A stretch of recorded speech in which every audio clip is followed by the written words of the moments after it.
Hist-O-Rama. From out of the past, the story of Joan Crawford, the beautiful evolution of 5 faces. The elegance and dignity of Joan Crawford's beauty as we know it today had a curious and almost evolutionary development. For this was the first face of Joan, who'd been brought from the New York stage to begin her career in MGM silence. Following several small roles, a familiarity with the music of Rudolph Frimmel influenced producer Lucien Hubbard to cast the starlet in the original screen version of Rosemary.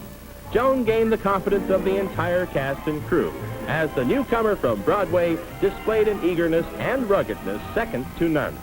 Her funny bit with a garlic-strung Northwood necklace drew additional attention from studio bigwigs, and she was on her way. The second face of Joan seemed as a chamalon to change completely to the role she was playing. In The Taxi Dancer, as in this publicity stunt for her role in Lon Chaney's Unknown, there seemed to be a renaissance of appearance which continued to enhance her beauty. The third face of Joan reflected the beauty of confidence. She'd tackle a role with her near-reckless abandon and was quick to respond to the unusual, like this something new in love scenes from The Duke Steps Out.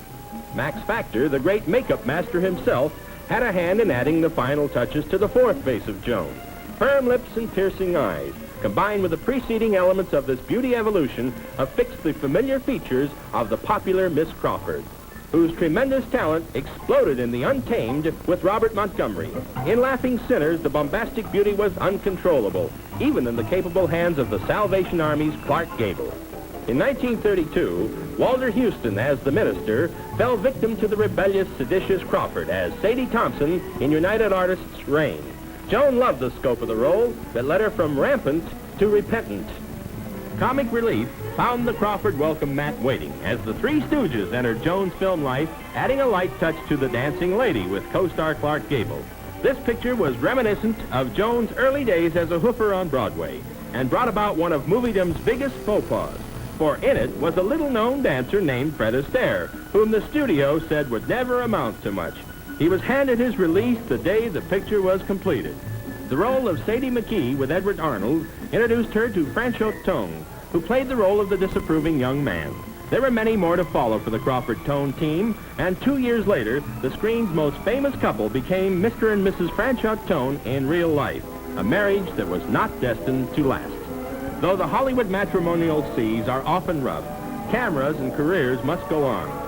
Joan shared her laurels with Robert Taylor in The Gorgeous Hussy, and with Rosalind Russell and Norma Shearer in The Women. Then suddenly, as in the past, a completely new Crawford overpowered the public. As the flighty wife of Frederick March and Susan and God, she unveiled a statuesque classic beauty, the fifth face of Joan, which played a major role in her Academy Award-winning performance as Mildred Pierce, and has become the symbol of a very gracious lady. Today, Joan Crawford's picture activities are limited. However, this busy executive of a national soft drink corporation will always be remembered for her hour of dignity as a first lady of the screen.